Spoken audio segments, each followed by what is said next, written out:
Goodness gracious. Might have to shrink my screen. So I won't necessarily be able to see you all because I've just shrunk it down so I can actually read what's on the slides. Um, it's interesting. Does anyone know if you can get rid of that bottom bar? You know, the audio video bar? No. All right. Well, I'll have to live with it.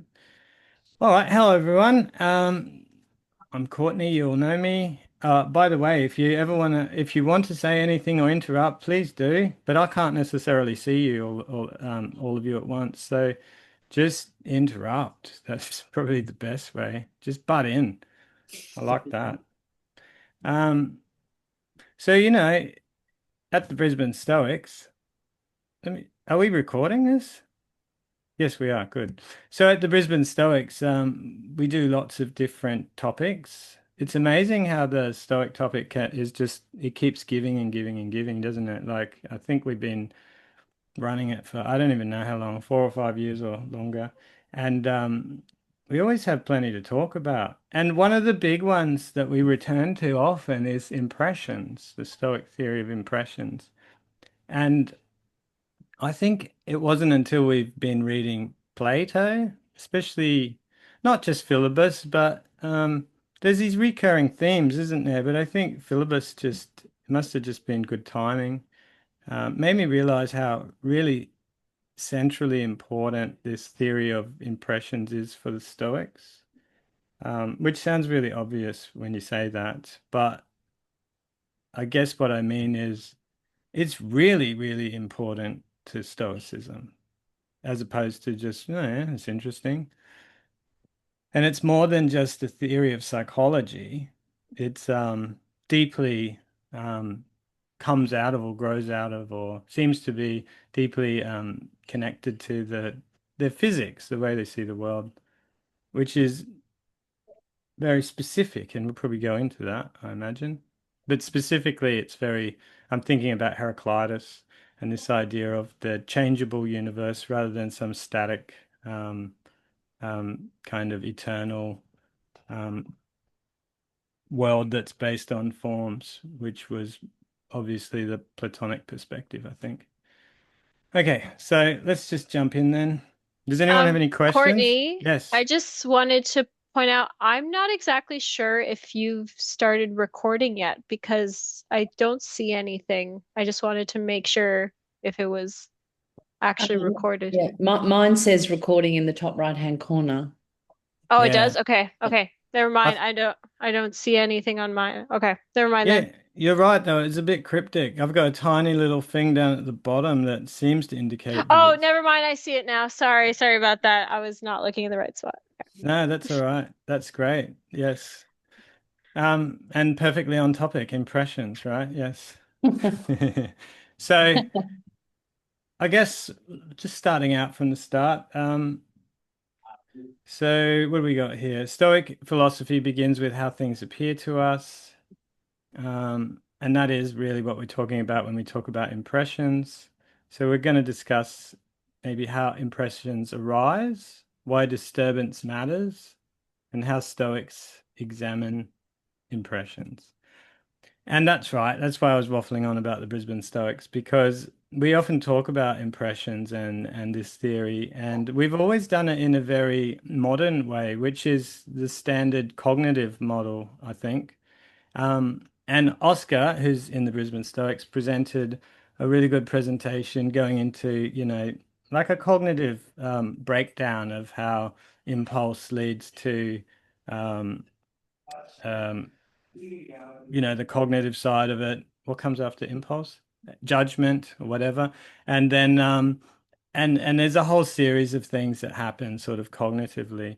And one of those things might be propositions appear in the mind, and then those propositional contents are offered to a kind of judging faculty, which then assents or or removes assent. And this is kind of the cognitive model of it seems of Stoic impressions, and it's very popular in CBT too. In fact, it's people like Tim Beck and and Albert Ellis in their respective kind of cognitive behavioral therapy branches that made a comment that it was, Epictetus and the Stoics, Epictetus in particular, with his framing of it's not what happens, it's the views of things that we have, the views of things that happen that really is what matters. That kind of inspired the whole CBT approach. And but whenever I come back to it as a host of the Brisbane Stoics, and I don't know about you guys, maybe it's a good starting point. I've always felt something missing. It just doesn't feel right. Like I don't do that when I think about things. You know what I mean? I don't actually see myself taking those steps more often than not. Does anyone actually see themselves kind of going through that procedure that's always presented as I mean, this is a general question. Maybe you do, maybe you don't. But do you know what I mean? It feels very sort of artificial. Does anyone, yeah, have any opinions about that? Oh, you're on quiet, Lisa. Nah. And I guess the point is, how do you come up with a more phenomenologically rich description, that does service to the Stoics, but kind of captures what it feels like, and the kind of complications that happen, in the felt sense, in it kind of in the experienced way. So I guess that's what interests me.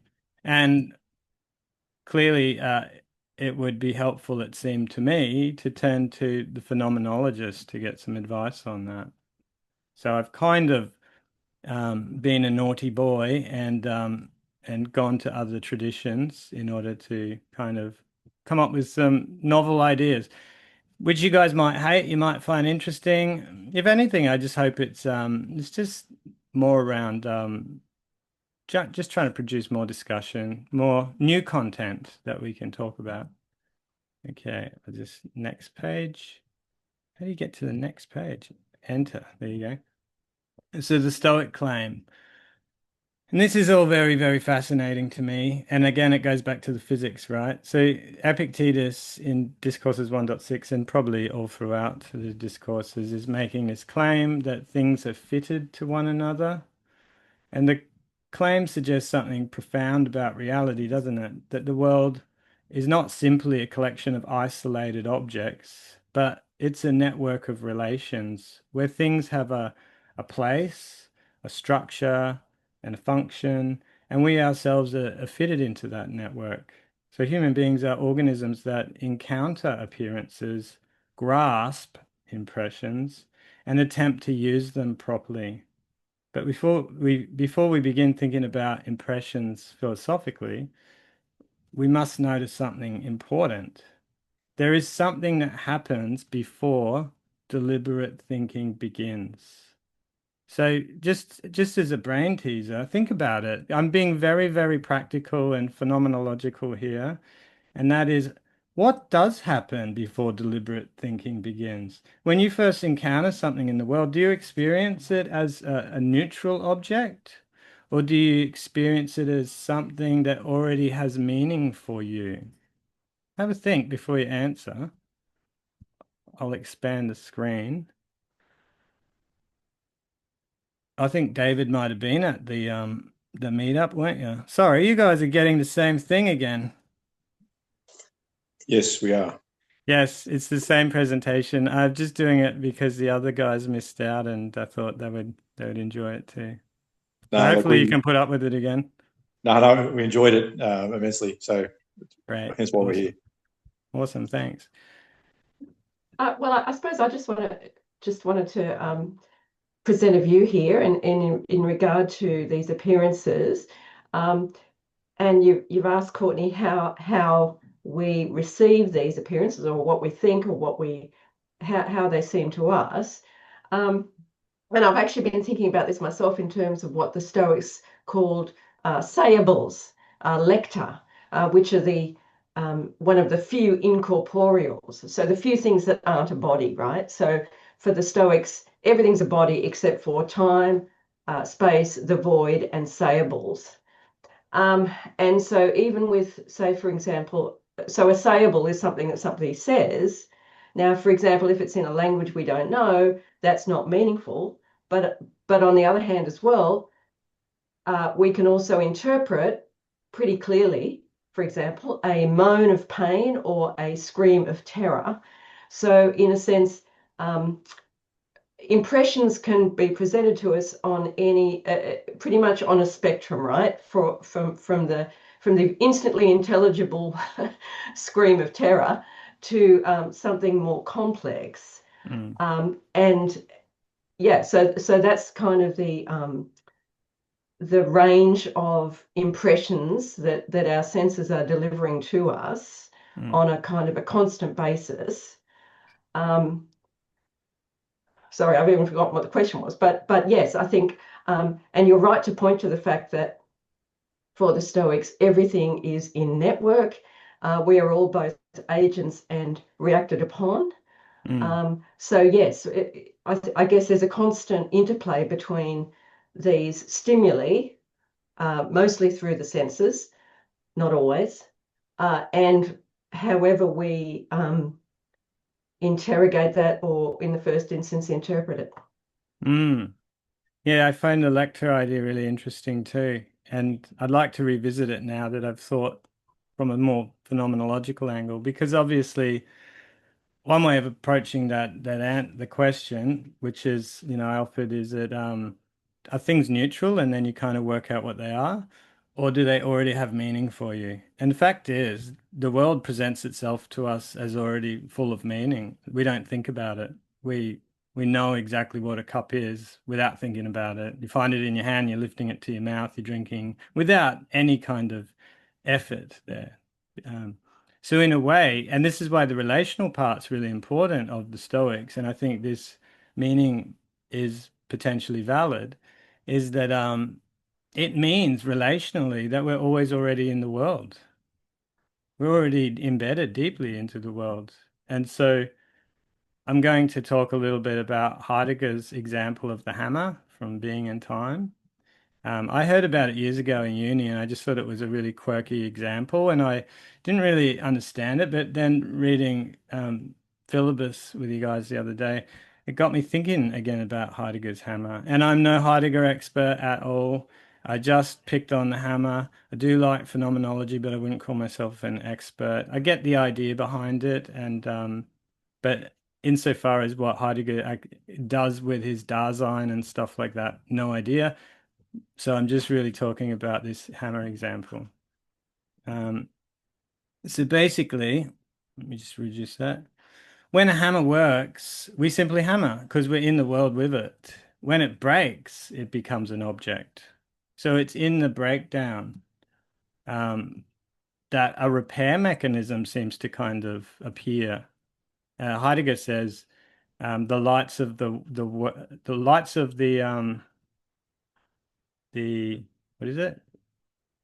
Oh, workspace or whatever. The anyway, the lights of the work shed come on. I can't remember the exact word. The workshop, that's right. The lights of the workshop come on. So that's really interesting. So what he's saying is when a hammer uses a hammer, this is Martin Heidegger, obviously, he does not normally perceive a hammer object, doesn't start from that point. He simply hammers.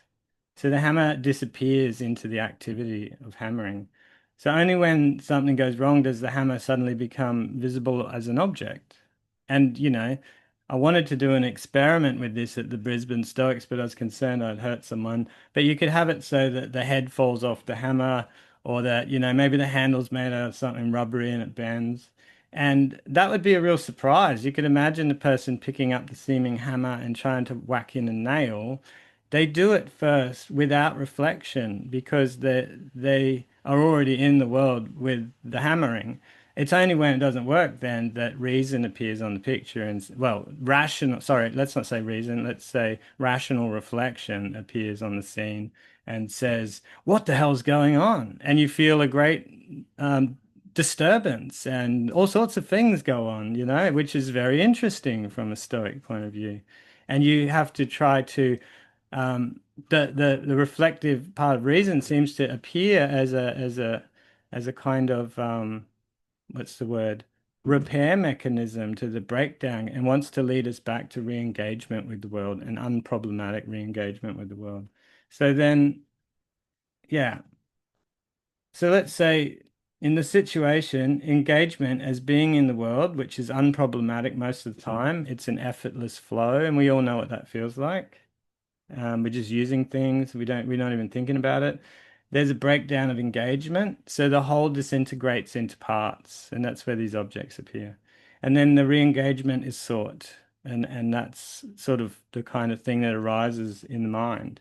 So reasoning as reflection arises, it does so to correct the faulty impression that we took as adequate, but that revealed itself instead in our grasping it as inadequate. And I did a bit of a fun experiment with the Brisbane Stoics. That was a bit safer. I was doing this and I was drinking out of a paper cup full of water. And I'd already pierced a hole in the paper cup, but I had my thumb over it. And then I handed it to poor old Damien, and water squirted all over him. And he was thrown into a world where cups, or that cup in particular, was no longer adequate. His impression had kind of fallen through, and it left him with a kind of disturbance. He was surprised. He jumped up and he actually was pretty clever. He said, "I knew something like that was going to happen." So there you go. So human beings Sorry, Courtney. I'm sorry, Courtney. As you Yep, requested, I'm going to jump right in because do if it. I don't say this thought, I might forget it. Um, a kind of an analogy I've just sort of is that in a sense, the analogy is with medicine, right? The When something goes wrong, then we seek a diagnosis and a treatment, but not until something goes wrong do we seek the diagnosis and the treatment. So yeah, Yeah, that's a kind of absolutely. an organic analogy to the Heidegger's hammer, I guess. Yeah, and that's really good because that has a close connection to what Stoicism is trying to do, right? Um, the interesting thing here, it's a really, really, really good point and fits the topic really well because the Stoics are going to talk about all sorts of causes of diseases, right? So the body, for example, in this case, the part that um, assents to impressions or whatever, could be infected by, say, the social milieu, which is giving poor teaching about the value of external things, for example, or it might have been a product of your upbringing or whatever. So that's right. There can be a pre-reflective use of things that can often get out of hand because we've been set up, with unhealthy apparatuses to do so. And and it must be really complicated for the average person without something like Stoicism or some sort of, broadly speaking, critically reflective philosophy, because if they only had the society to rely on, it would be constantly looking to that, the cause of the problem in the first place, for the solutions. So it'd be like, oh, well, just blame that object because it always fails. And I knew that because my mum told me they always fail anyway. And you can see how um, that makes a lot of sense for phenomenologically. There are people that live like that. And so this is obviously hinting at the importance of a philosophical, technical school that emphasizes the cultivation of critical reflection that, to some degree, some important degree, is independent of our maybe mainstream sources of information. And of course, that's really important because it ties into knowledge and pedagogy and things like that. So human beings do not stand outside the world analyzing it. We find ourselves already engaged within it, responding to possibilities for action. Most of the time, our engagement fits the situation smoothly, but when misfit appears, reflection begins. Reason then helps reorganize our engagement until a more adequate relation to the world emerges.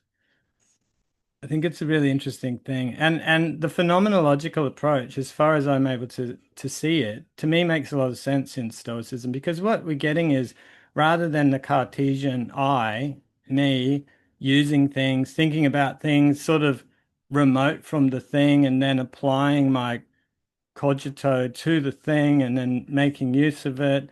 usually to dominate nature. Instead of that, no, we're actually embedded in a world full of things and activities, and we don't find ourselves separate from the hammer most of the time. It is an extension of our organismic capacities that we find ourselves hammering. That might be one way of sort of saying it. So it seems that engagement always precedes reflection.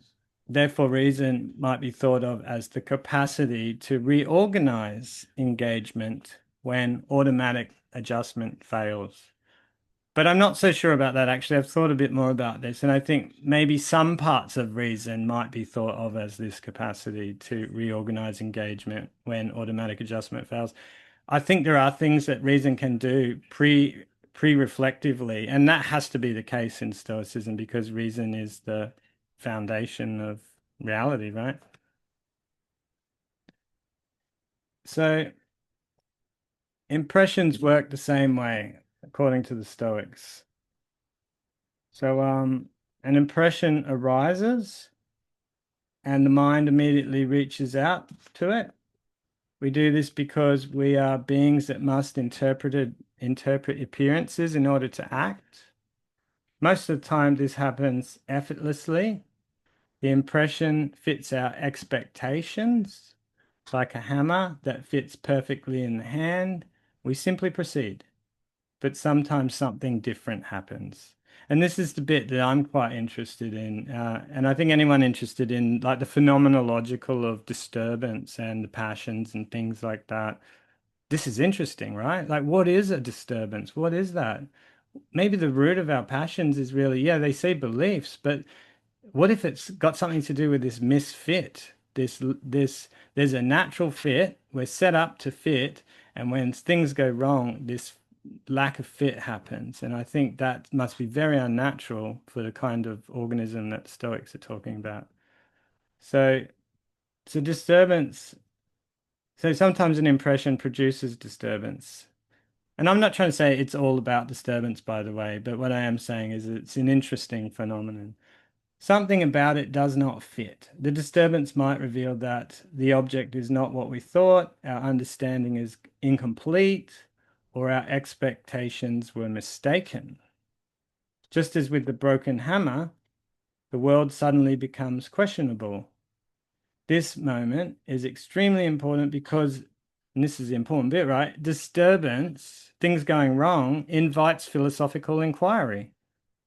So, in a sense, it's precisely Stoic. It's the challenges that we meet along the way actually produce philosophical inquiry in a significant way.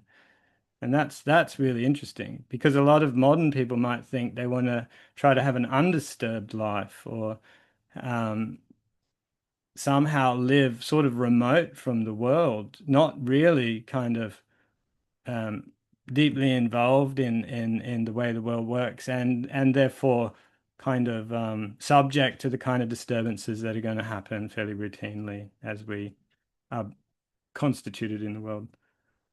So, what have I got here? So this let me just skip forward one.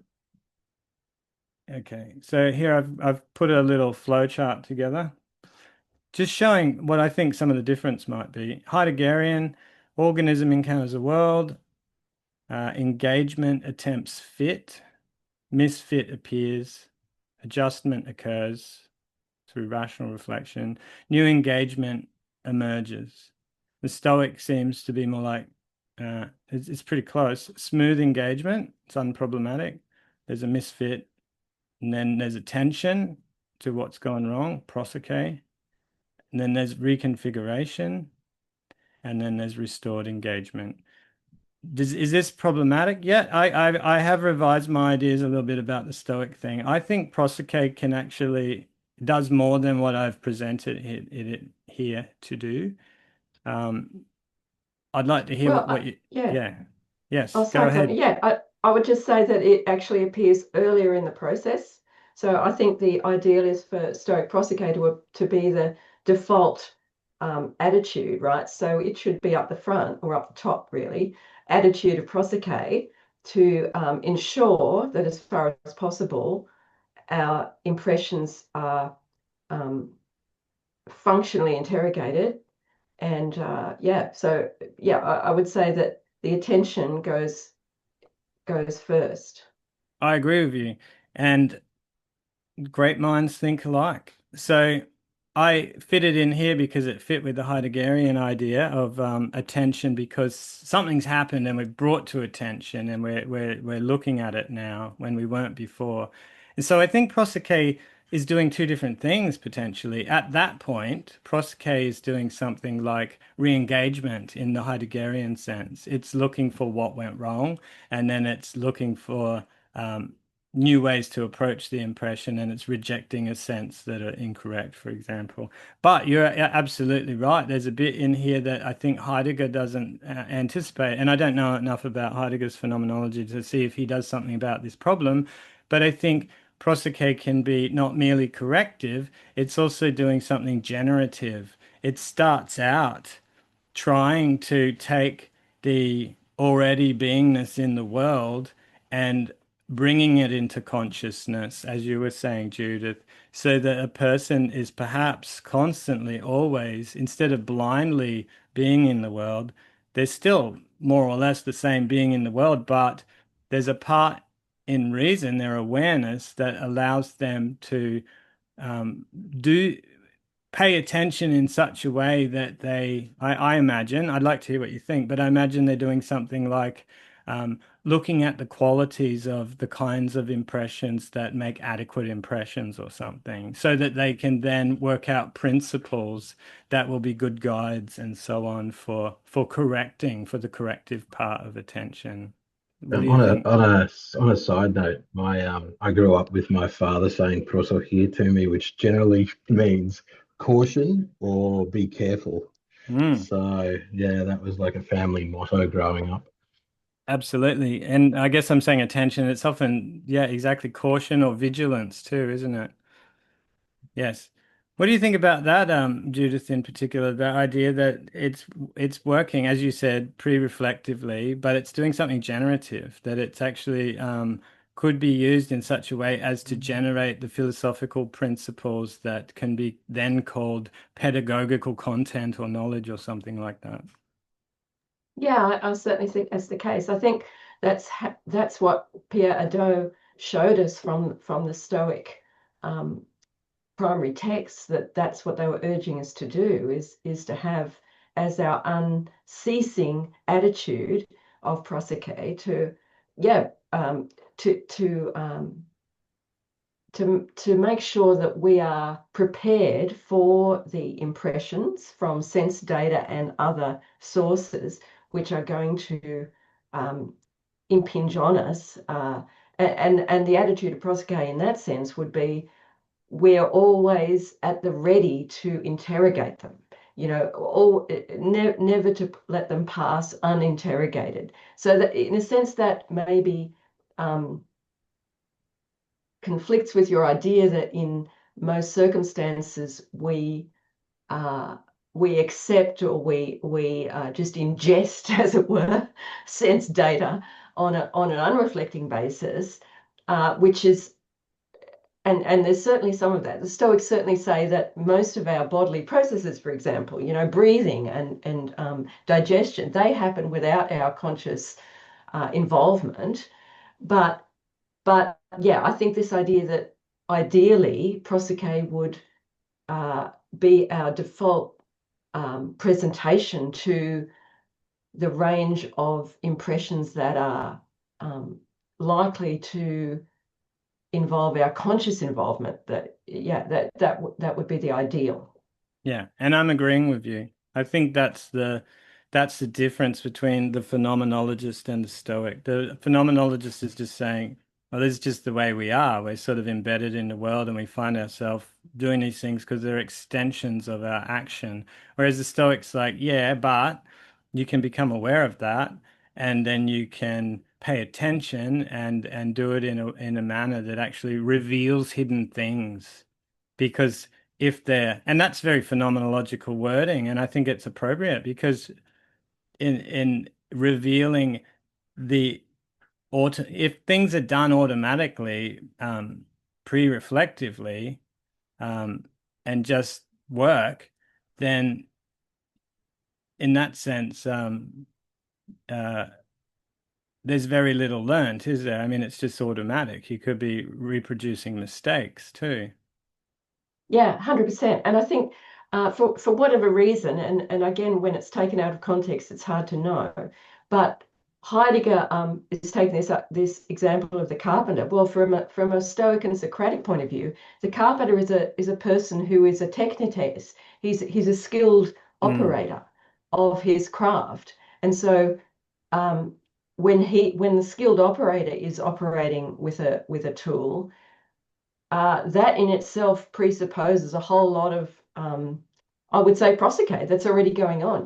The craftsperson is attentive to things that escape the layperson, in a sense, anyway. So, I mean, as I say, I don't really know the Heideggerian context, but I would say from a Stoic and Socratic point of view, there's a lot more going on there.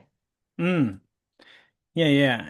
We could really go into a lot of detail there. And I think that's a really interesting example because even the person with lots of skill is mostly doing the things they do pre-reflectively. They're not thinking about it now because they've shaped themselves to be able to fit the hammer such that their hammering is quite different from the hammering of a 2-year-old, for example.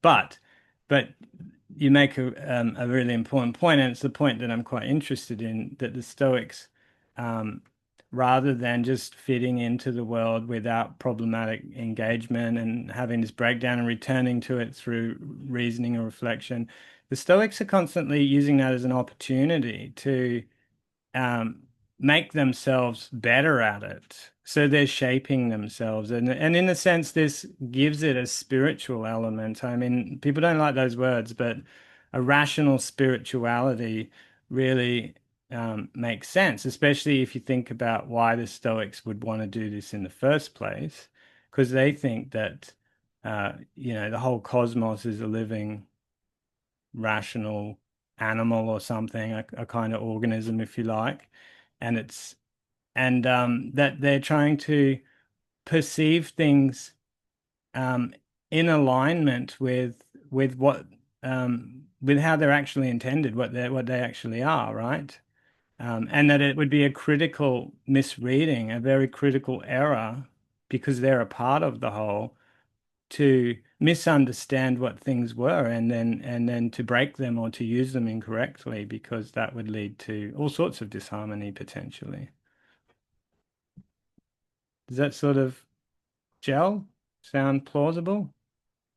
Yep, you're nodding. So we won't do this because it's more of a group thing at the Brisbane Stoics, but you can think of a recent irritation in your free time and have a think about how that was. Does the event appear the same now as it did then? It's a bit too obvious, so we'll skip that one. So the Socratic insight. So this concern with correct understanding goes back to Socrates. Socrates believed that people always move toward what appears good to them. No one willingly pursues what they believe to be bad. Action, therefore, follows understanding. If we misunderstand what is good, we will pursue the wrong things. This is why Socrates famously claimed ignorance is the only evil, wisdom is the only good, and the Stoics inherited this insight, but they developed it into a psychology of impressions and assent based on sort of what we've been describing. So the Stoics translate this into a process. This is kind of how it appears generally. The impression appears, attention. You're saying maybe attention comes first, ideally, but that's part of the discipline. For most people, attention only appears when the handle falls off their cup and they pour boiling hot coffee down their lap. And then examination appears, like, why did the handle fall off the cup? What the hell's going on here? Assent, someone must have tinkered with my cup. Do I assent to that? And then action. So that's kind of the standard setup that always feels a little clunky. But anyway, so um, I guess the question before we move on is, and this is the point, right? Is how often do we, in fact, pause to examine impressions before reacting? And remember, we're talking about everything, aren't we? And this is the tricky thing, I guess, about the common sense understanding of this process. Sort of, there has to be room for a certain amount of um, automatic being in the world, the activity being just an extension of yourself. If it has been rendered, for example, let's say, um, uh, what's the word? Appropriate to treat such and such an impression in a certain way in the past, then wouldn't it be, I don't know, this is just a question, wouldn't it be sensible then to approach that impression as if um, as if it was like the other examples before it? Or and I think part of the issue here is, and this comes up in their argument with the skeptics, when the skeptics say, how do you know it's not Dion's brother who's a twin and stuff like that? And apparently, part of the solution to this from the Stoic perspective is it's not that impressions are taken alone, which is often how they're presented in this literature, mind you. The Stoics are actually interested in how impressions are taken in a constellation of relationships, seen from that their relationship remains stable from different points of view. That's kind of the test. So the examples that the skeptics throw out are sort of extreme cases of one-off moments, but that's not what the Stoics are talking about. And again, it goes back to their idea of how the world is constituted as a relational matrix, for example, where an object, the item, the impression could be an anchor point for multiple perspectives, for example, such that the focal point of reason might have more than one focal point, and the anchor is the impression, the thing that's under investigation. And there needs to be a kind of what's the word? Amongst those relationships, there's a stability or a lack of contradiction. And that's precisely how the Stoics will go about testing their impressions, right? They'll say, if it has a contradiction, then you discard it. They are looking specifically for contradiction. For it might be right in this situation, but not from this point of view. It must be something wrong with it. So yeah, I kind of waffled on a bit there, but I guess the point is there must be room for us to be able to say, in the past, from multiple points of view perspectives, I thought X meant X, but this one hasn't gone that way. So then the reflective part of reason comes in as a different kind of prosoche, as a kind of repair mechanism, and it investigates, well, what was wrong? What was wrong about this situation? And a perfect example in the literature is it Panetius or I think it's Panetius. It's one of those guys, and he got offered a wax piece of fruit, if you recall.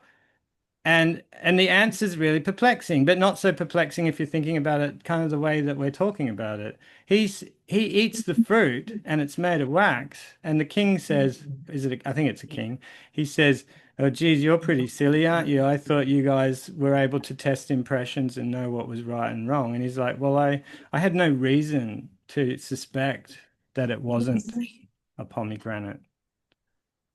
Yeah, I think it's Virus, one of the more obscure Stoics, but yeah, 100%. And that's the Stoics didn't ask for infallibility, which is what the skeptics insisted upon as the criterion. The Stoics were far more practical and said that most of the time our sense impressions are reliable. It's like, it's such a common sense position, but in the context of controversy about epistemology, it was, considered not good enough. But ultimately, the Stoic common sense position that, mostly our sense data is reliable, but we also have to be in an attitude of prosoche and interrogate those sense perceptions and other data coming into us.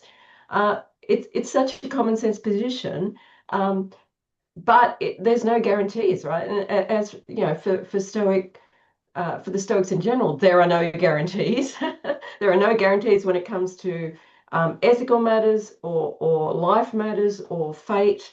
There are no guarantees, and as far as found, you know, the fake fruit was not actually fruit, but he was not unreasonable to think that it was fruit. Yeah. You know, that's a very important and kind of common sense um, position, which I think is key to the Stoic approach. And I think that's why it's really important to approach these taken for granted almost theories with from slightly different angles, because these conversations we're having, I think, are quite interesting and fruitful, because, you know, if impressions depend upon the relationships, the relation, other anchor points, no, if the impression is an anchor point amongst different relational points, perspectives, and he was able to test each one, the impression from each one of those perspectives, he'd be able to reveal, you'd think, that it was a wax fruit. But the fact was he was intentionally being deceived. So that's a really good explanation for why he can't discover it, because the cosmos at that point is hidden from him. There is at least one critical orientation point in relation to that impression, which is obscured and hidden. So how can he possibly see it cataleptically? Doesn't have enough information to make an adequate impression. And you know, the person who's attempting to deceive him is doing the wrong thing, right? You know, Exactly. there's no fault for him in assuming that things are as they seem. The person who's trying to deceive him, they've got to wear their responsibility for that error. Exactly. And see, this is why these arguments in the ancient world are interesting, because the discreditors of Stoicism in the ancient world will say, see, you were wrong. Your theory's wrong. But the Stoics can easily say, well, actually, that's not how the cosmos works. The cosmos doesn't lie. The cosmos is not trying to deceive me. So if we're thinking about the natural order of things, then I should be able to, under normal circumstances, be able to be make a cataleptic impression if I have all the points of view that I need. And I think that again reminds us that we're talking about a very specific type of universe. It's living.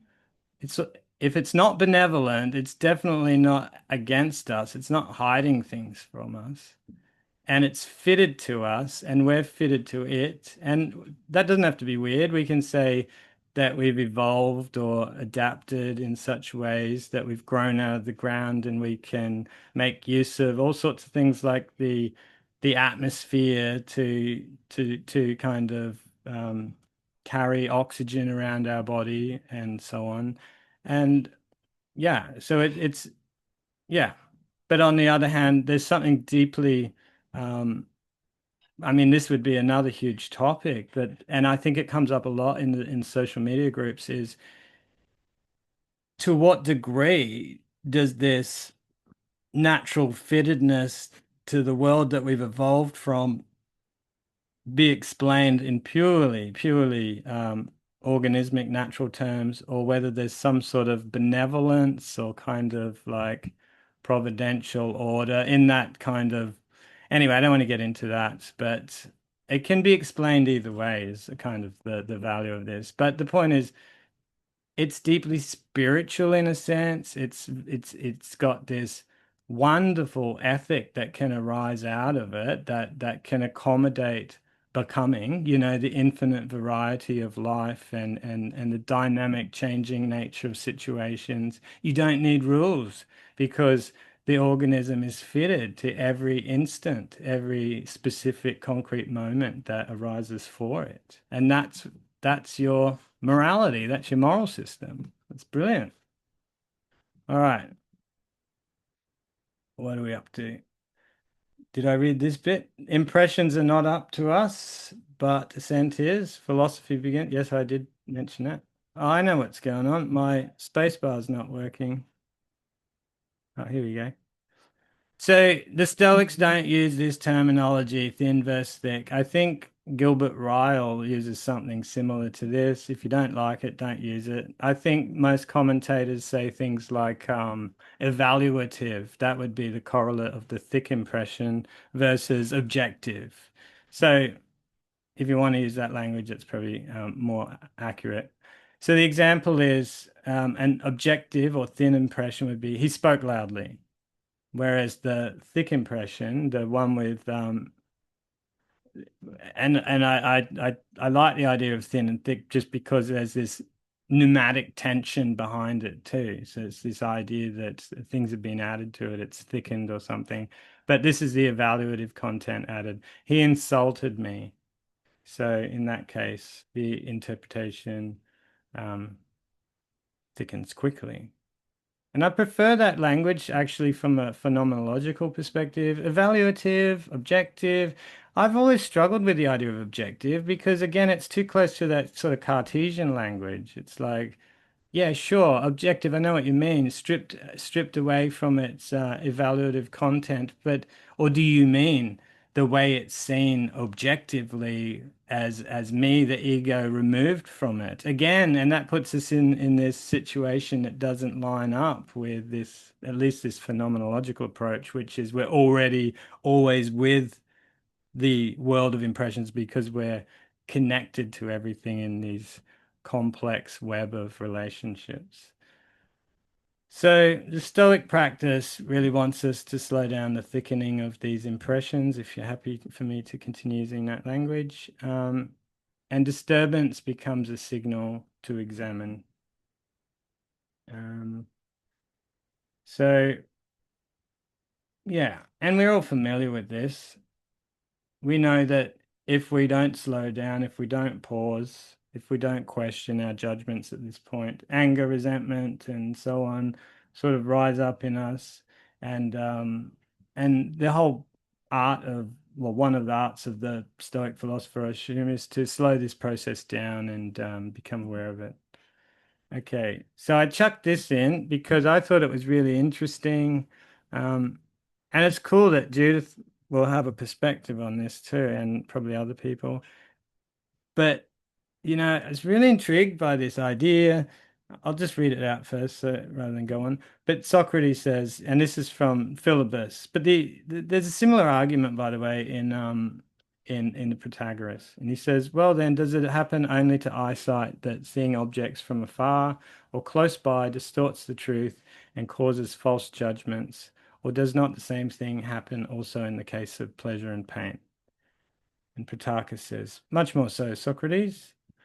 But this is the reverse of the result we reached a little earlier. Protagoras, what are you referring to? Socrates, earlier it was true and false judgments which affected the respective pleasures and pains with their own condition. Protagoras, quite right. And Socrates, but now it applies to pleasures and pains themselves. It is because, and this is the important bit, is because they are alternatively looked at from close up and far away, or simultaneously put side by side, that the pleasures seem greater compared to pain and more intensive, and pains seem, on the contrary, moderate in comparison with pleasures. Protarchus, it is quite inevitable that such conditions arise under these circumstances.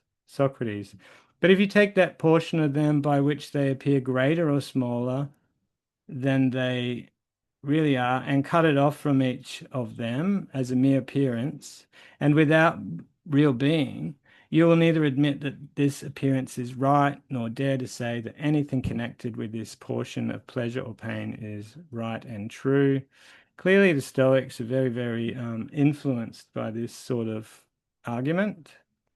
And what's going on? It got me thinking, because if the Stoics are talking about relational vantage points in relation to impressions and to everything, well, that's kind of what Socrates is talking about. He's talking about the relative distance between between competing impressions in that case, pleasure and pain.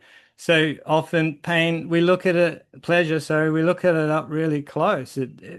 But it's a distortion because it's actually in reality from the thin impression point of view or the objective point of view, it's not right up in our face. It's over there next to pain, in terms of relation, it's the same distance away, but somehow we it gets on top of us. And I like that way of thinking, as opposed to say the cognitivist type styles of thinking. It's thick or it's thin. We're right on top of it. We reach out and grasp it, but we try to grasp it, but it's right there. We bump into it, it hits us in the face and it's overwhelming because of the size of it. And obviously, well, I think, maybe not obviously, you might disagree, but I think Plato here is interested in ratio and measure, So that's why the relative distance is really important. He's got this mathematical thing going on in the background. And remember, because in a sense, I don't think I'm wrong to suggest this, that he's thinking of the forms in the background.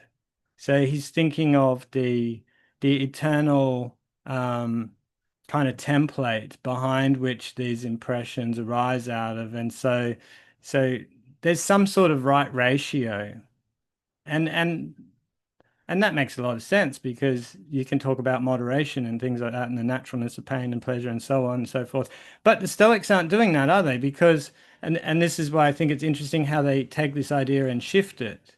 Because they don't have this idea of the world of forms in the background. So they're not looking for ratio and measure in the same sort of way that Plato might have. He's not looking for some sort of elegant mathematical principle or something like that, series of notes or harmonies or something like that that fit in, some sort of um, mathematical harmony. Instead, the Stoics are literally talking about relational harmony. So they're talking about, I think, that there are certain vantage points that you can take as a rational being that distort the lens through which you experience impressions, and that you can modify those vantage points somehow. Reason can somehow change its focal point away from a particular orientation and pick it up from another particular possible reorientation point and view the thing from a more natural point of view, from a more balanced point of view.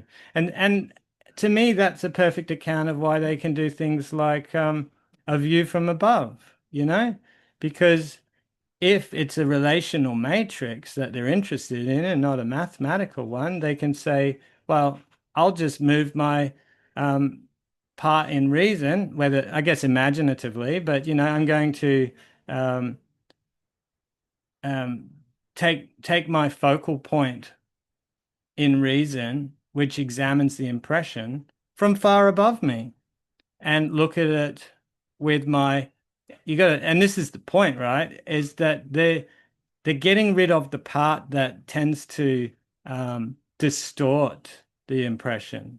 And I guess in modern language, we'd say something like the subjective self, And so they're saying, what if I could see it away from my subjectivity, which is already kind of biased? It likes certain things and hates other things and so on.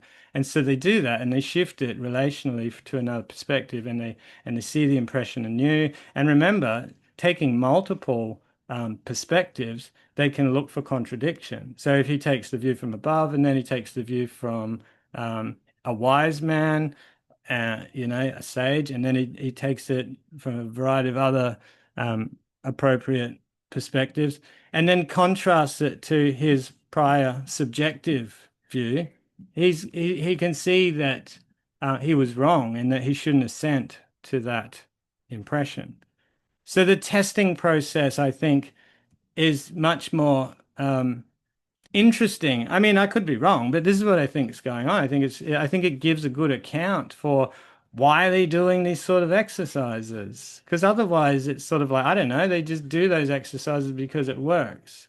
And I think no, they there's clues in these sort of Socratic texts that seem to point towards these sort of things. And quite clearly, and this is the thing that we've all talked about a few times, is if you don't have forms at the basis and you're a Stoic and you're really inspired by Socrates, but you want to rework your system so it fits with this dynamic cosmic fire that's constantly changing form and shape, then it restricts some of the things that Socrates is talking about, and especially things like recollection and the soul and that sort of stuff, and instead creates this relational workspace between um, all interacting bodies and parties.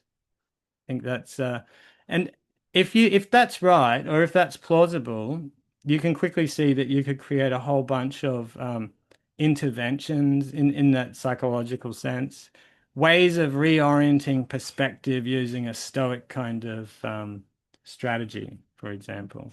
That's what makes it interesting, is that a lot of people seem to think because so much of the literature is missing that we can't plausibly work out what the Stoics really thought about certain things. But I don't know. I reckon if it's rationally congruent, maybe we can. Maybe we can follow the paths. We can find it in Socrates and piece it together and so on, right? Sorry. What's going on here?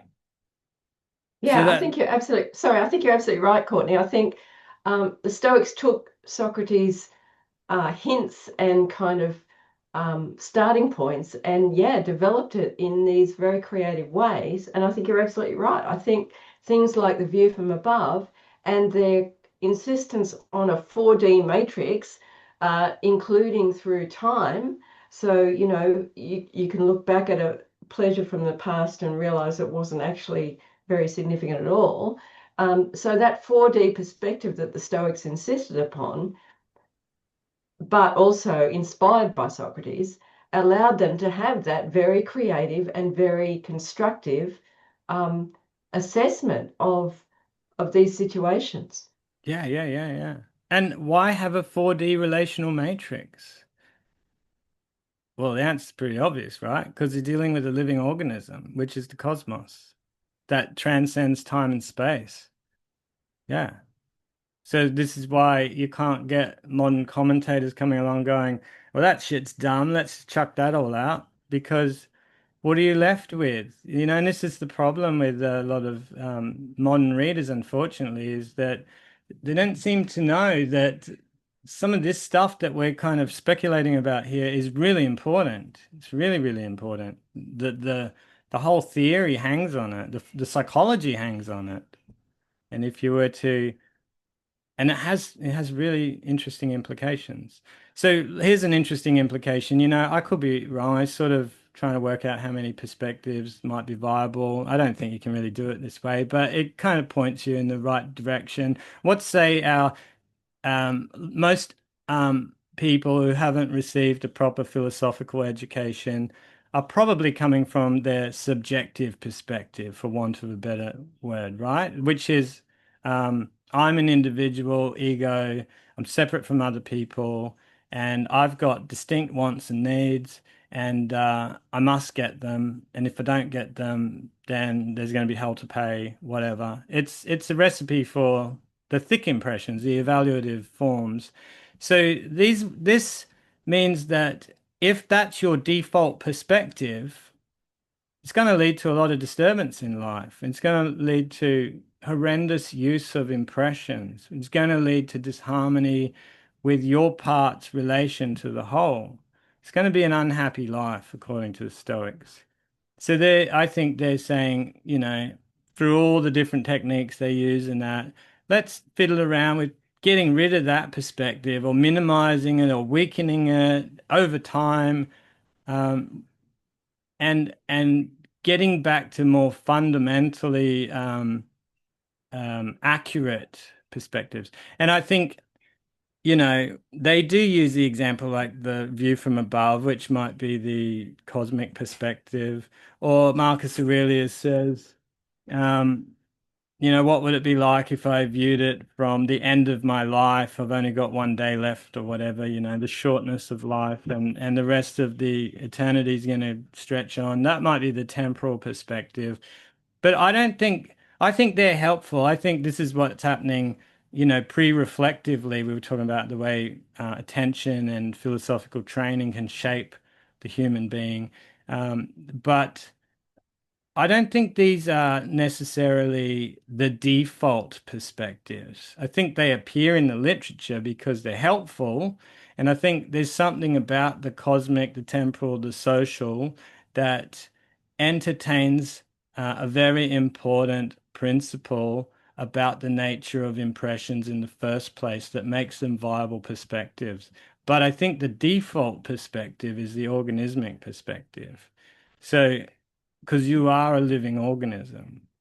And if you take the subjective part out or you minimize it and instead constantly through your prosoche activities and whatever, and focusing on the guiding principles, they call them, you will start to embed yourself in the perspective of the organism. And the perspective of the organism is something like, I have capacities that were given to me by nature, and I am fitted to whatever comes my way. And that when I exercise these capacities on things that I've been given, that have been given to me, I grow as a result of them. There is no good or bad or anything in that picture. Everything is material, everything is nutrition, everything is to be metabolized, everything is to be used by the organism as it um, as it's just in the world with these things in the first place. It's the subjective perspective, which is the alien perspective.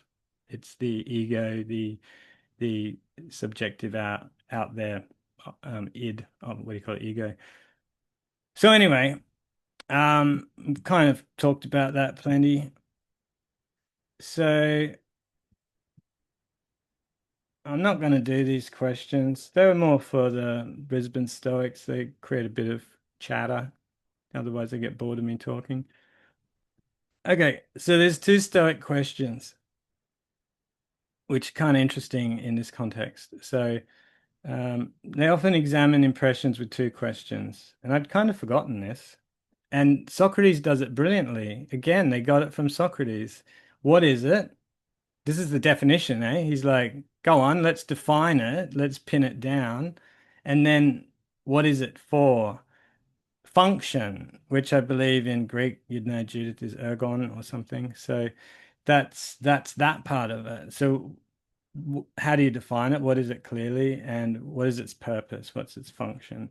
So in the example, whoops, what did I do? My jug was stolen. So what is it? Well, an object was lost. And what is it for? What's the function of that missing object now as an impression for me? Well, it's an opportunity to develop my character, you know? And that's the thing, isn't it? The Stoics always saying, what's the function of it for me now in this moment? What's my relation to it? Okay. So we normally at first we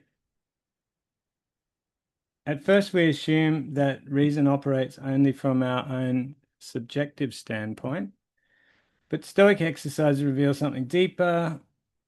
The object of inquiry remains the same, but our relational standpoint changes, is what I've been talking about. Reason examines the object from another person's perspective, for example, or the perspective of time, the perspective of the whole cosmos. Our narrow viewpoint loosens. We begin to see ourselves as participants in a larger rational order. Yeah. And anyone who does this or thinks like this and starts practicing it, I feel like the world really does get more connected. It does feel richer and more alive. it's phenomenologically felt, you know? It's not speculative. It feels like a growing relationship. And I mentioned this before. So an impression is rarely understood in isolation. Instead, it must be situated within a constellation of impressions. So the Stoic philosopher tests impressions by asking, does this contradict other impressions? Does it remain stable under examination? Does it fit within the wider structure of reality? So when coherence emerges, understanding becomes more secure. And I even love the language here, graspable, you know, because it fits so well with this more phenomenological character. Because you know what we're talking about, right, is so different, I think, than some sort of I don't know, fixed Newtonian kind of boring three-dimensional universe. What you've got here is um, an organism or a living, rational, independent being in our own cases that seems to reach out beyond itself and grasp things. And that's fascinating. This idea of being um, taking an impression and weighing it up, touching it, you know, it's like we're touching it. And and properly if we're properly trained, we will know how to touch it properly too. You know, there's an element of this in it. So we'll be touching it the right way and feeling out the right things and yeah, holding it, grasping it. And if we can get a proper grasp on it, hold it properly in our hands, we'll know it, you know, this kind of idea. So an inadequate impression, on the other hand, may not be at all graspable. You reach out, you think it's something that it's not. You don't know how to handle it. You know, you're treating it incorrectly. If you think about Heidegger's hammer, you're not hammering in the world. You're pushing it around, and it's moving in a very unnatural way because the way you're trying to grasp it, you're going for something there that doesn't exist. And this is very interesting again from that Socratic point of view because you might have the view that the thing that you're reaching out for is good in some respect, you know, that it offers advantage, you know, you're attracted to the good. You can't do anything other than go for this thing and try and grasp it. And this huge disturbance arises in you because you can't grasp it from the handle that you think is there because you're not seeing it. You're not seeing it as it is. So again, it's a great diagnosis for disturbance and things like that, being a pretty good indication that you're trying to reach out and grab something that's not there or you're mishandling it in certain ways. So that's, to me, that's really interesting because it means you can sit with those feelings and you can experience that phenomenologically, experientially. You can go inside yourself rather than a purely rational method. You can actually go, what went wrong there? And you can go inside yourself and feel out what it's like to reach out and try and grasp objects that are ungraspable. You can experience that. That's really interesting. So, and again, this is so important that it completely to me makes virtue much more of a clear idea, you know, like a lot of people who read Stoicism seem to think of virtue as a Christian thing or a kind of um, it's often not very clear what they mean. But if we continue with this way of thinking, then virtue is perceptual clarity. So Stoic virtue is not merely discipline, it is the clarity of perception. So it is the ability to see reality correctly. When perception aligns with reality, judgments become accurate, emotions become appropriate, actions become harmonious. I think that solves a lot of problems for all the people out there that are concerned about what it is we're talking about. Um, so the virtuous person is someone whose understanding aligns with nature itself. Yeah. And that's interesting, isn't it? Because from a phenomenological point of view, rather than a purely cognitive one, it shows you how you might go about testing impressions. Like if I want to be in alignment with nature, then it's not going to be a purely mental exercise where I've got my Excel spreadsheet out and I'm checking off the box for impressions and judgments and hang on a second, did I assent too early? No, you will feel every step of the way. You will feel it inside you. So you can go inside of you and sit with that. And um, as as you find yourself in the world with things, you will feel disturbances. You'll feel yourself being drawn towards them. You'll feel yourself reaching out to grasp them. And you'll know that when you feel that reaching out to grasp them, that you are making a determination about what you think it is. You're assenting. You're trying to assent to something, and that you should be very cautious right now. And if you can't find the handle and you're bumbling around in the dark trying to get a grip on it and things are sort of going badly and you can feel the tension and the disharmony arising, then yeah, you got it wrong probably. So if disturbance signals that our understanding may be incomplete, what would happen if we treated irritation as an invitation to examine impressions? I mean, it's bloody obvious, but there's so many Stoics that just want to be done away with irritation altogether. That's probably a good question to actually have. Um, I mean, I think I know what I think about that. What do you guys think about that? What would happen if we just treated irritation as an invitation to examine impressions?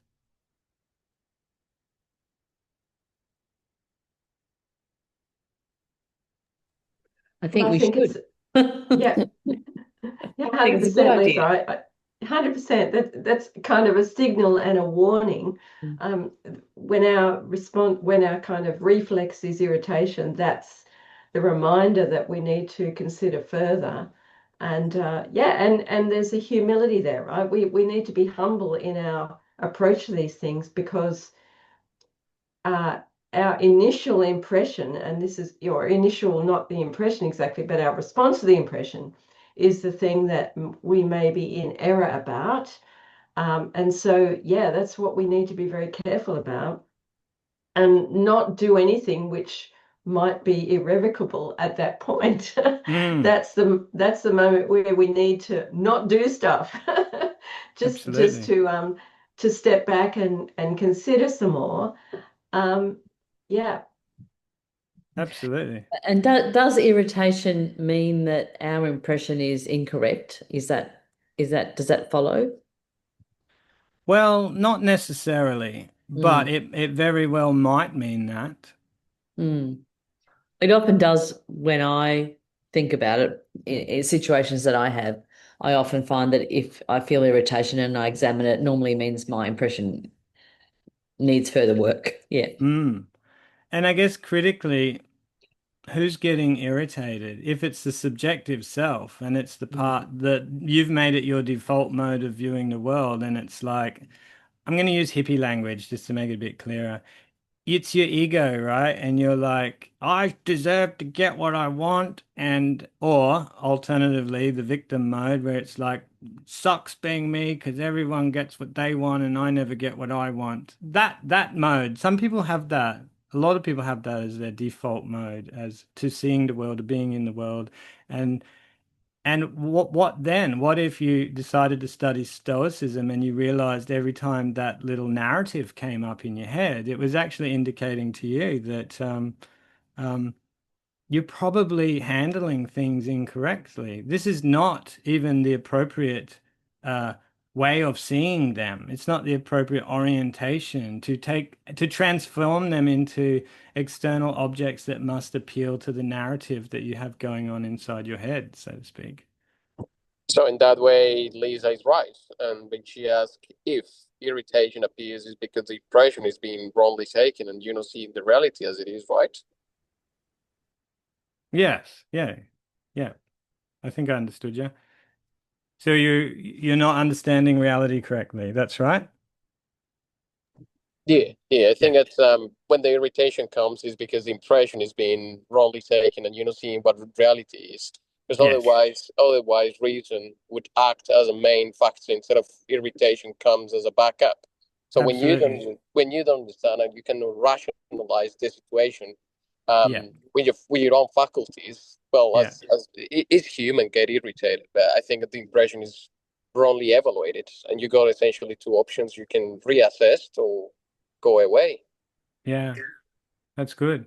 And one thing I've started to think, maybe the problem with modern people is um we've lost track of maybe the way that the ancients had, I don't know how to phrase this exactly, so I'll just say it in a roughshod way and you guys can correct it. But basically, we see ourselves in an entirely individualistic, egotistical way most of the time. And maybe these guys saw it less so that way because it seems they're generally more open to the idea that the subjective ego, if you want to call it that, is problematic. And I think they were more likely or able to take a different vantage point from which to view irritating things.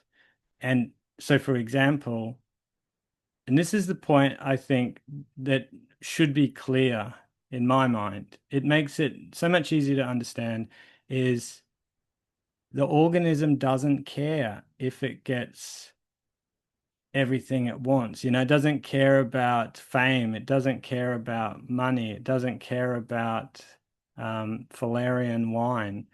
The organism is fitted to whatever it gets.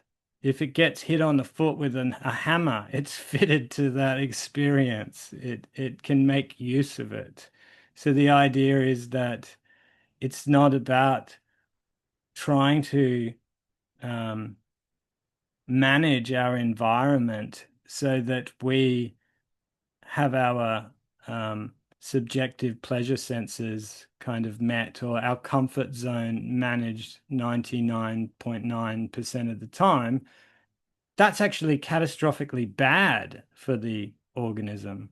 Like it just is. Trust me, I work in drug and alcohol. It's bad. You know, the people who get what they want all the time in terms of, say, avoidance behavior, you might call it, like smoking meth and things like that, and uh, they end up with no coping strategies. Their organism becomes exhausted. It cannot make use of anything anymore because they've outsourced their ability to do so to external things, and that's the danger. So if you were to shift to an organismic perspective, which is, look, I'm just the kind of creature that has evolved with nature, grown out of it, such that most, I don't know how much the modern world's changed, but let's say most experiences that I'm going to encounter um, are the kind of thing that um, I don't want to be restricted in just saying my biological organism, but my organism is able to make use of in such a way that meets the striving needs of the organism so that it can grow, so that it can actualize, if you use the language of Rogers and things like that, so that it can fulfill its purpose, its telos, its ends. And the ends are obviously to perceive clearly and align itself with the overarching agenda of the organism, the capital O organism, the cosmos.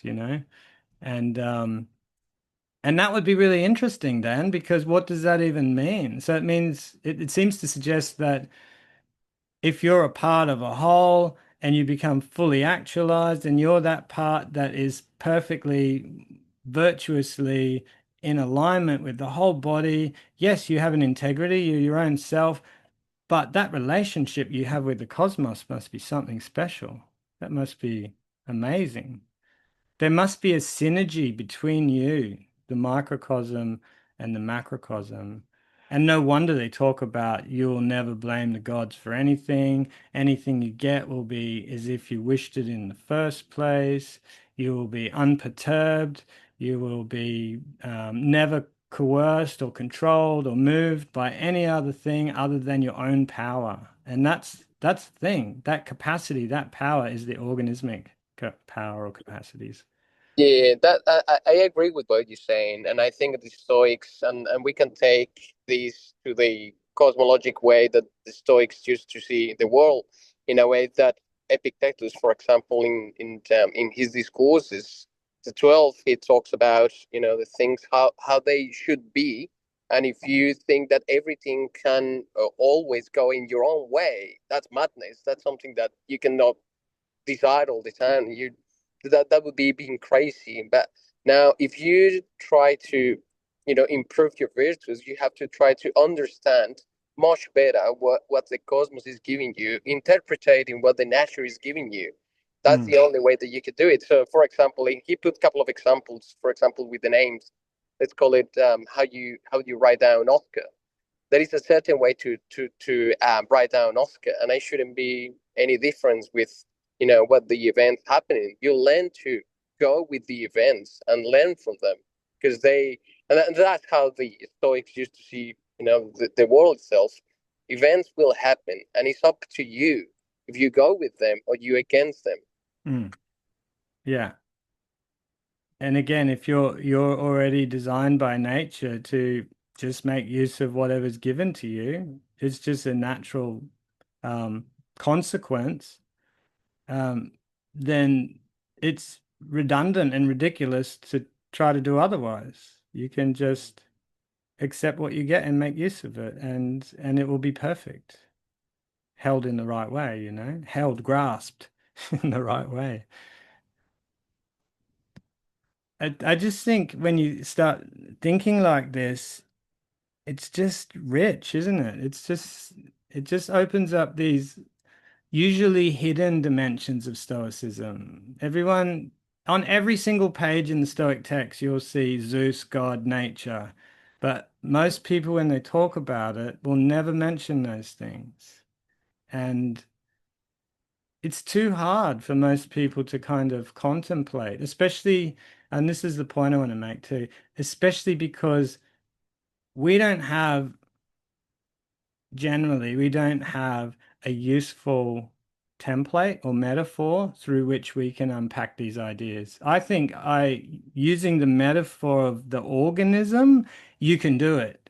It immediately makes itself accessible to you. But if you don't, and you're not told to do that in any ancient text. But if you don't, and you're interpreting this as my ego, my greedy little motherfucker self, you know, that part of me, you're going to be at war with yourself for the rest of your life trying to achieve this stuff because you know, and this is the kind of conversations that come up in Stoicism all the time. Like, who's trying to control what? Is the mind, the ego, this preference, this habitual persona, is that trying to control all this stuff? Or are we talking about something else? Is reason really something else?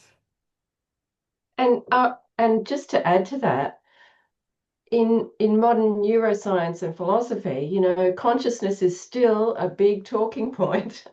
Yeah, they still haven't sorted out what a mind is, how the mind relates to the brain architecture and all that kind of stuff. So, in a sense, we're pretty poorly placed culturally to even engage with these questions. Yeah. But also, I think Stoicism offers a very rich and and flexible and comprehensive framework for understanding all these things to do with humans as organisms, interacting as agents and reacted upon in a 4D matrix of causal agency. Yeah, Stoicism offers this rich perspective, but um, yeah, people don't kind of necessarily see it that way. And but yeah, I think these questions are very much live in all their implications. Yeah. And I think as ordinary people, I call myself an ordinary person, should be having these discussions. And because um, there's a chance, and this happened, I believe, with mindfulness, more or less, that psychologists come along and they co-opt or they take out all the nice little tools and tricks and techniques and then rebrand them as Stoicism. And those techniques then enter the marketplace, as books and podcasts and psychological interventions. I've always said this, right? I've said this so many times, but watch this space. It'll be just as common as mindfulness one day. You'll walk into a psychologist's office and they'll have Marcus Aurelius's meditations on the table, and they will be saying, here's a technique that the Stoics used to use. It will reduce your anxiety. It's been tested in a lab somewhere.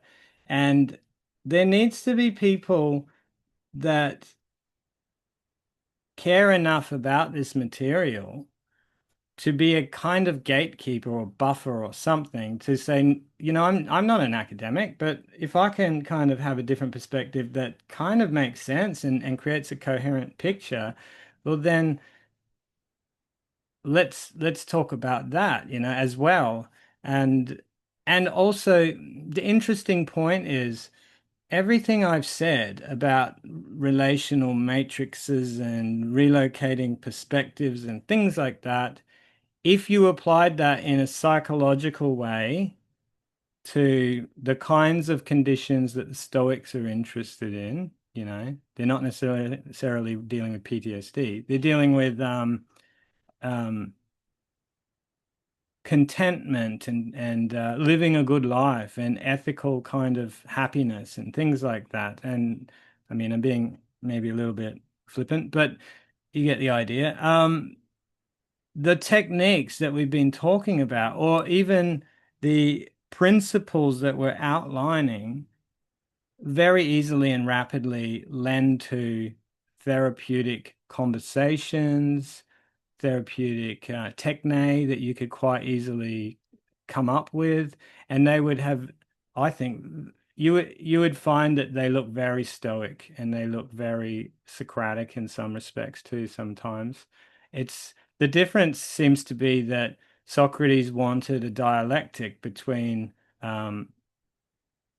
interlocutors, and they were kind of worthy interlocutors too. They weren't nobodies. But what the Stoics then did I don't know, to improve on it, I guess, they're sort of saying, yeah, that's great, that's ideal, let's do dialectic. However, they really do start to invent a psychological architecture because what they do is we can draw those dialectical conversations into ourselves, and we can have these conversations within us, and we can interrogate impressions just in the same way that Socrates is interrogating his interlocutors. The Stoics are interrogating the impressions and doing the same thing. Like, Socrates is saying, let's define it. The Stoics are looking at an impression saying, what is it? And then Socrates says to his friends, well, what's the function of it? What is it for? And the organismic perspective immediately suggests, what is this for me? What does this do for me? What is my proper relation to it? How can I use it in a way that benefits me, regardless of what it is? And that's really interesting. Hey, Courtney, just to give perhaps one step back, when you talk about the ego, what do you exactly mean by that? Yeah, that's why I said I'm using hippie language.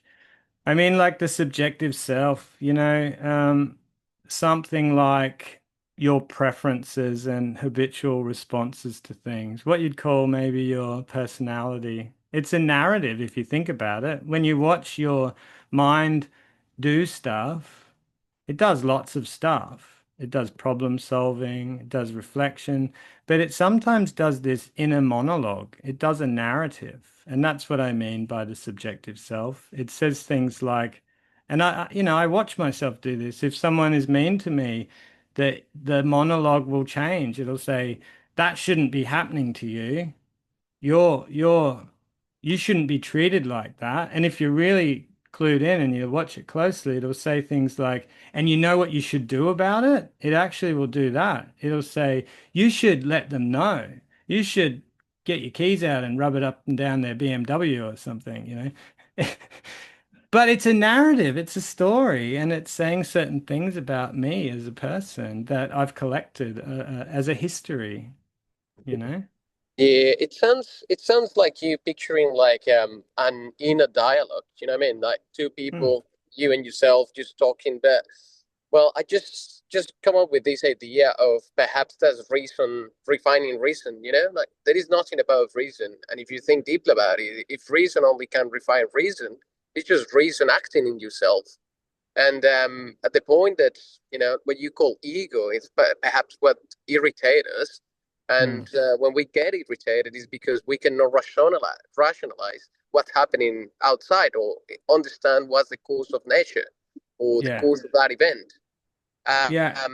Yeah, I would say that it's more than ego. I think that it's perhaps ignorance or lack of Yeah. reasoning that is Yes. happening inside. But Yes. yeah, I'm not entirely sure about creating a inner person, an inner yourself with yourself, and having dialogues. I think it's reason acting with reason, and that refinement is happening in the proheresis, right? Sure. Well, what I'm thinking of is, again, phenomenological. What do I experience? And I can tell you, I do experience these kind of conversations going on in my head. I do. And I don't know if you do, but and it's interesting because I've started to notice certain things. This ego story, if you want to call it that, it doesn't have to be called that, but it's a narrative of sorts, tends to get louder for me and more persistent when I'm dealing with people. It's less loud and less persistent when it's about myself. Maybe it's pretty loud about myself. But if just events happen in the world, it's less loud, less persistent. So it lends a lot of credence to the idea that impressions do have propositional content, that they appear in the mind as sentences, sayable things, like Judith said.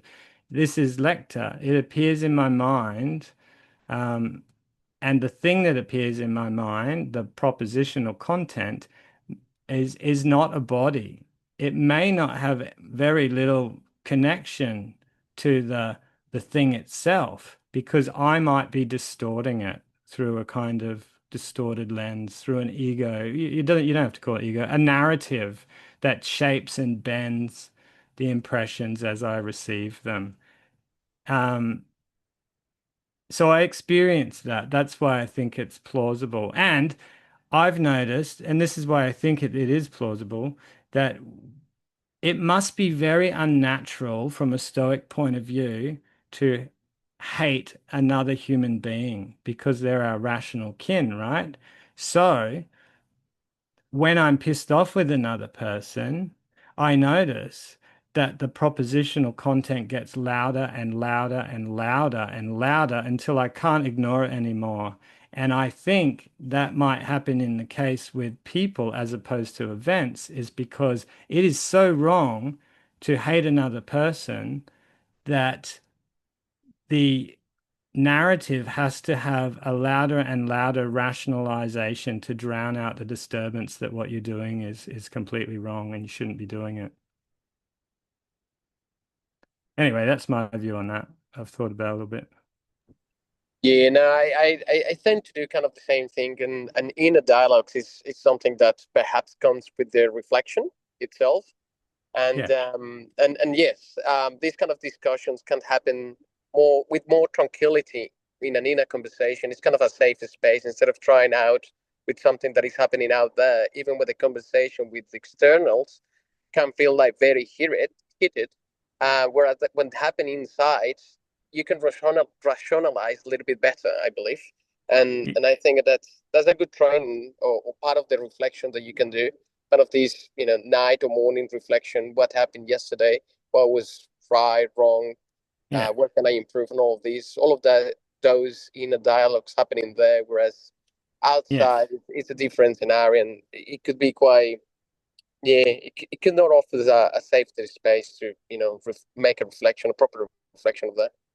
Well, that's right. And I mean, you're not saying anything different that we haven't talked about. Like at the beginning, we were saying, for example, that um, uh, prosoche, attention, could be used as a kind of repair sequence when things break down. But it also happens, Judith and I were kind of in agreement with this, pre-reflectively. It's always available watching the organism's use of things. It's as if there's this uh, rational clearing within the organism that can examine and watch as the organism makes use of things or attempts to reach out and makes use of things. So you're right. You could be doing practices like journaling or contemplating what you did well or did badly during the day. And all of those activities are training your intention to use prosoche to keep an eye on your organism and what it's doing during the day, that kind of idea. So you're shaping yourself through this clever use of the way the organism is structured, rather than inventing something that just is fun to do, or I don't know whatever people might, however they might explain it. But yeah, and I think you can shape yourself with these ideas, with these techniques. Um, can't remember what else I was going to say about that. Yeah, just perhaps to complement that one, I think as long as the reflection still is there and the dialectic is happening, or the reasoning refining process is happening, and you're aware of that, that's the important part. The other side that you can see is that ego just taking over the control of all your thought process and not even contrapart that. So, for example, if you got an intrusive idea in your mind or your thought of process and never reflect about it, and just let it go and carry on and carry on and carry on like that. That's Yeah. when I think that's, we would be doing it wrong, and we should do something. And I'm glad I'm not the only one having these inner dialogues in my mind, and, try to reflect a little bit more. I think that most of people don't think or skip that part of reflecting and just going straight away to the techniques. And without the reflecting part, it's kind of hard to carry on with the rest of the techniques. It just doesn't make any sense in my mind. Sorry. Yeah. I agree. I was going to say something about what was it? You just mentioned it. Anyone else have a comment? It'll come back to me in a second.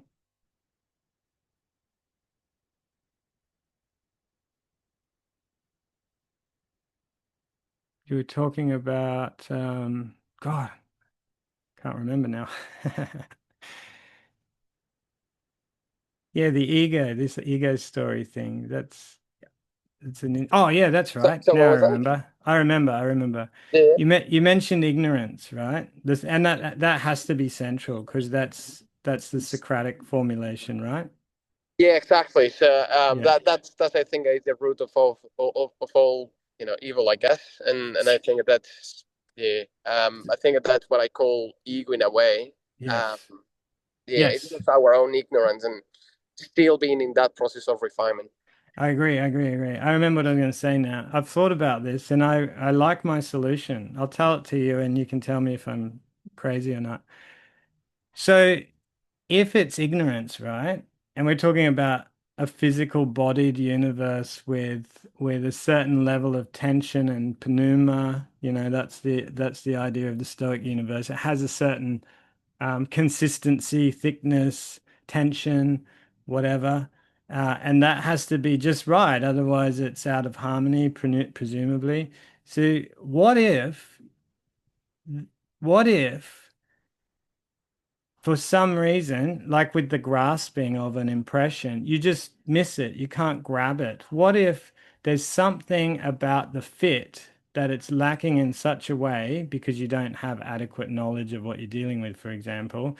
And it's not that there's a physical barrier. There's nothing positive in that sense, but the opposite. It's a negative barrier.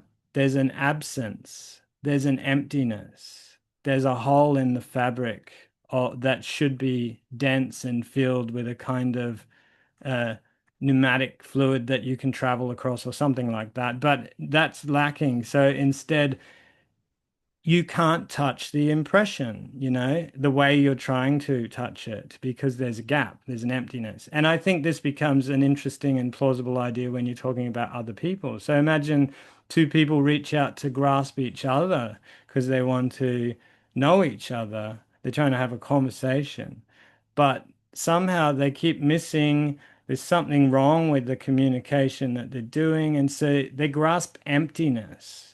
And that absence is called ignorance.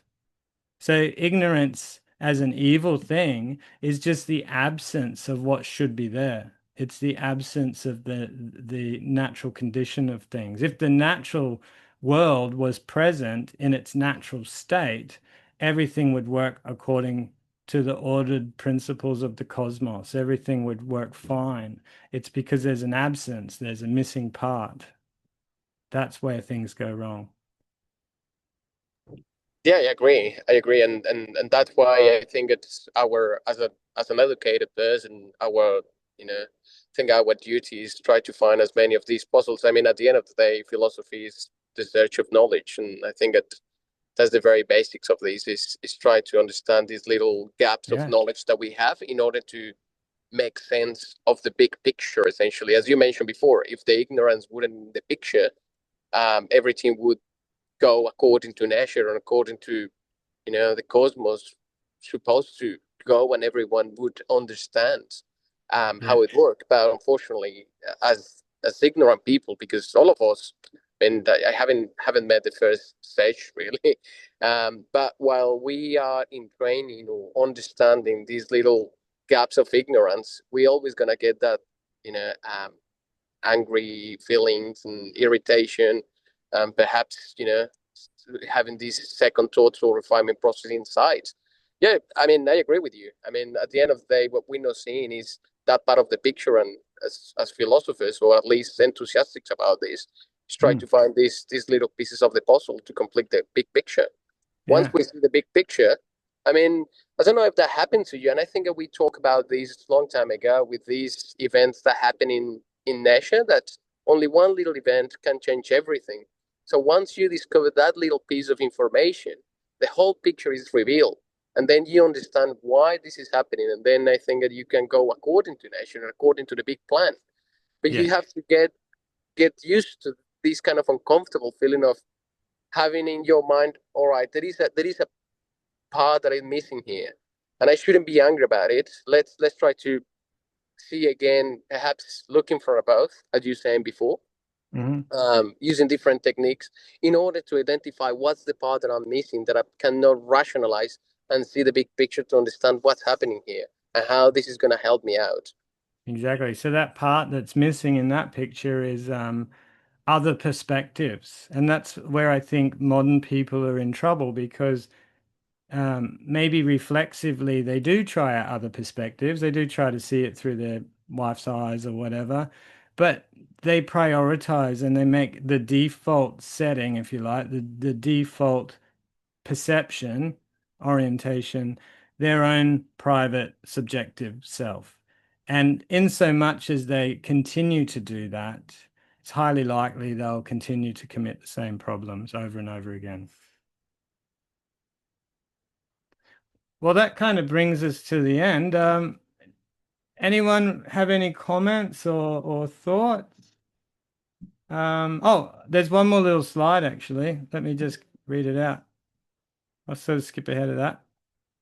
So the Stoics believe that philosophy is not about controlling the world, and that kind of comes up a lot in modern Stoicism.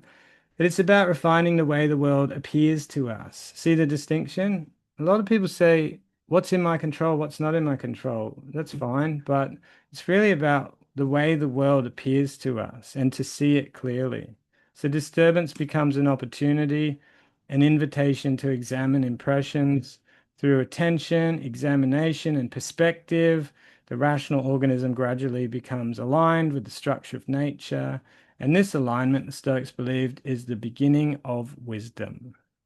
Ta-da! All problems solved. Let's move on to Aristotle because that's done. Any comments or views or thoughts?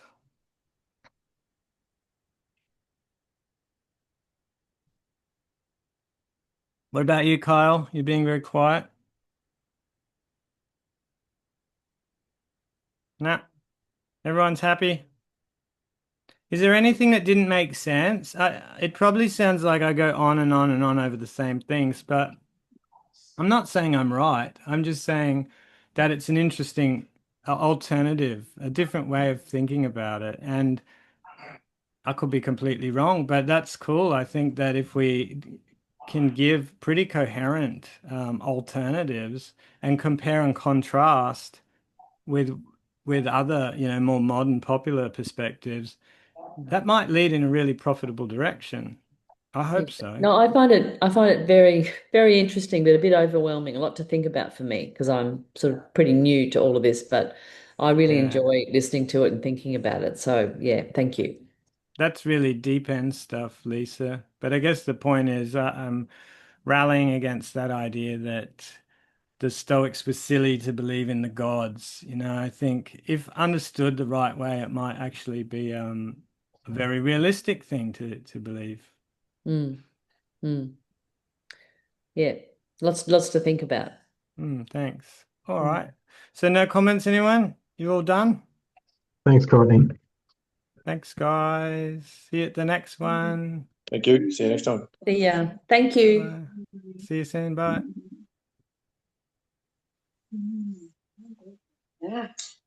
Oh, I got to hit the right button. Where is it?